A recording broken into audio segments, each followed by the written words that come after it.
mu ngi jógee waaye man kii Sicap Mbao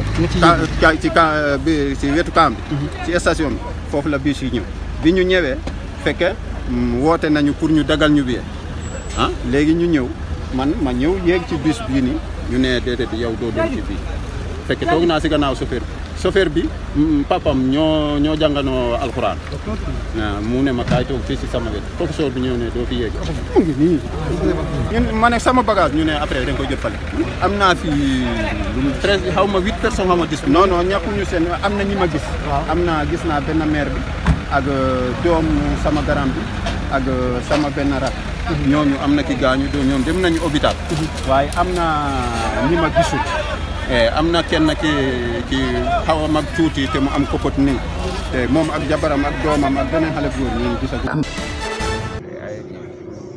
ma ànd ak sama secrétaire général ñu ñëw fekk gouverneur ak mboolem ñi mu àndal ñu def liggéey bu mucc ayib waaye xam nañ ne loolu bu sottee ba yàlla dogal ñu sauvé ci lu ëpp ñeent fukki nit seen taxawaay ginnaaw yàlla moo ko waral te xam nañ ne métti ñu ngeen di jànkonteel saa su ne surtout zone bii nga xam ne zone accidentelle di leen encore une fois jaajëfal ci esprit patriotique boobu ngeen am ak engagement bi ndax fi ñu toll nii daanaka 4 heures du matin jot na waaye xam naa ne ñi liggéey woon ñi xëyoon ci suba ba léegi ñibbiwuñu ndax taxaw ñi nga xam ne ñoo ci jëlee ay gaañukaay li ñu man mooy incha allahu rabbi gën a taxaw ci condition de travail waaye contrôle technique bu oto yi lépp lu jëm ci wàllu renouvellement parti lépp lu jëm ci wàllu permis à point yi lépp lu jëm ci wàllum limitation de vitesse yu ñuy installé waaye lu jëm ci wàllum comportement saytu bi ñu saytu chauffeur ak oto yi ak contrôle bi nga xam ne mooy am strict bi am sur le terrain dinañ ci taxaw waaye à moyen et long terme dinañu fexe ba diversifier mode de transport yi loolu suñu objectif bi mag mooy fexe ba fu autoroute jaar wala tali raay leeru ko. xamante ni bu dalee ci kaw askan dañ ko war a réparer surtout venant de la part d'un régime de la part d'un gouvernement kon loolu dañ ko war a réparation bi nag mu war a jëkke ci ñi nga xamante ni c'est les victimes yi mooy ñi nga xamante ni daanoon nañu ci toolu xare bi depuis 2021 loolu am na fi assisté nañu ci suñuy doom ñooñu ci manifestation ñu boom leen 2022 gis nañu lu mel noonu 2023 bi aussi au mois de juin gis nañ ko même au mois d'août donc je pense que ne loolu yëpp am ci ay xew-xew politique dégg nga loolu dañ ko war a réparer donte nag ak indemnisation bi nu mu mën a toll remplacer wul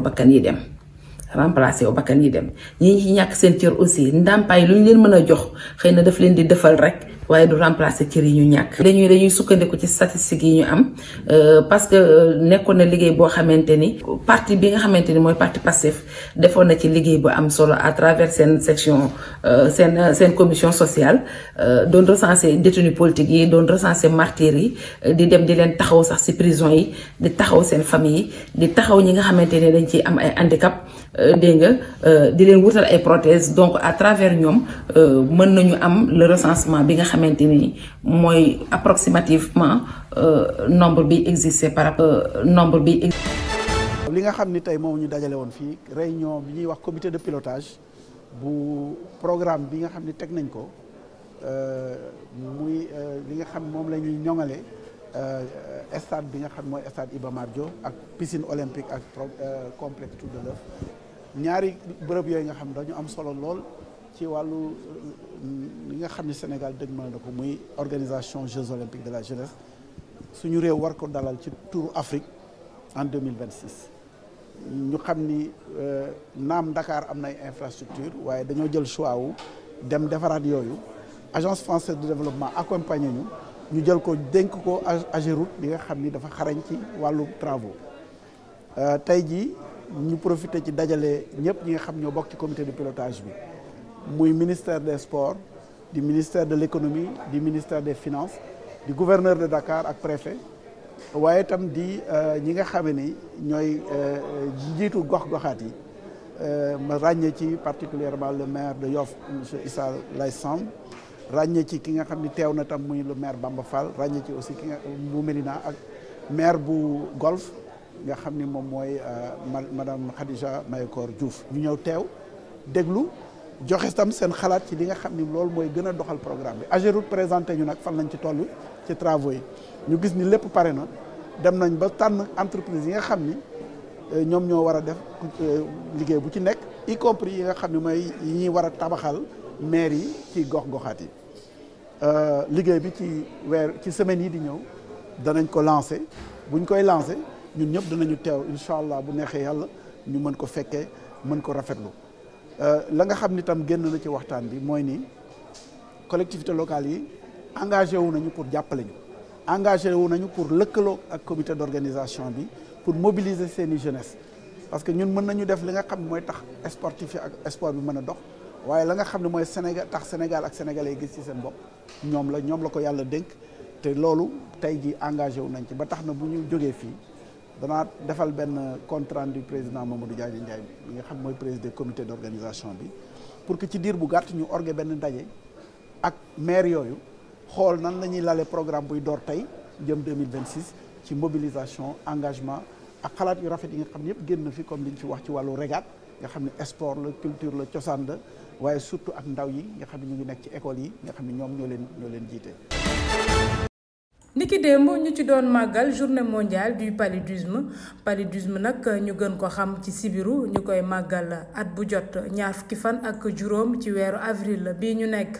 paludisme nag nekk feebar buy rey ak sonal jamono ji xale yi rawatina sax mag ñi communauté mondiale bi nag ñu koy màggal di def li nga xam ne nii moo nekk éradication ngir rek ñu jëlee fi feebar bi ak sensibilisation. thème ren bi nag nekk genre équité en matière de santé et droits de l'homme maanaam rek xeex ak yelleef doomu aadama ngir lutter contre paludisme feebar bi nga xam ne naam moo di sibiru ñu gën ko ràññee loolu mu nekk pandémie boo xam ne nag rawatina mag ñi ak xale yi rek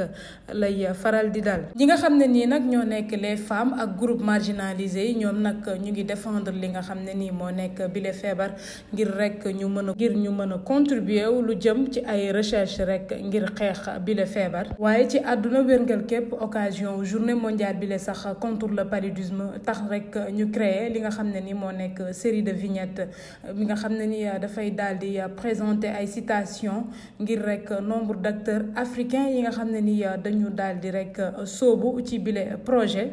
rawatina sax ay membres comité ñi nga xam ne ni ñoom dañuy liggéey ci bile feebar ak it dirigeants locaux ak ñi nga xam ne ni ay décideurs politiques lañ maanaam rek ci Afrique wérngel képp rawatina sax ay nit yu dëkk fële ca Burkina Faso Ghana Ouganda ak Afrique de l'Ouest ñoo xam ne nii rek dañu am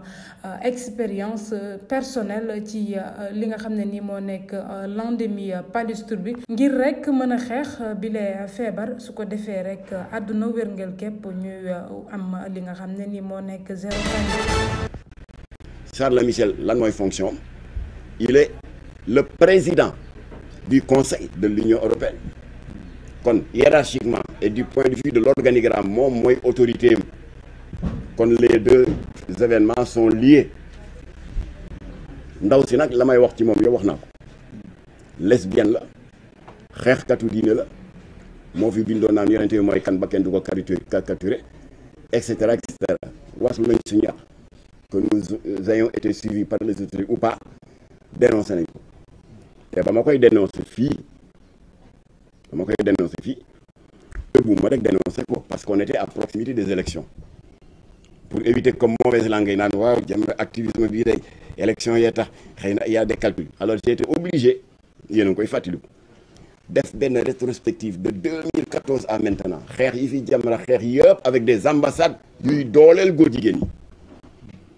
yi nett li fii jarul may dellu si dans les détails l'ambassadeur du Canada créé le FCIL le Fonds canadien d'initiative locale association góor jigéen yi état Sénégal jox récépissé mu yëkkati 185 millions jox leen ñu séddoo ma daal di demaat ba 2016 l'ambassadeur de la Hollande bi nga xam ne moom ci gaa yooyu sax la bokk yàq na fi xale yu bari nga bëgg visa wala financement wala leneen mu di la defloo naka su dul noonu on l'a toujours dénoncé à visage découvert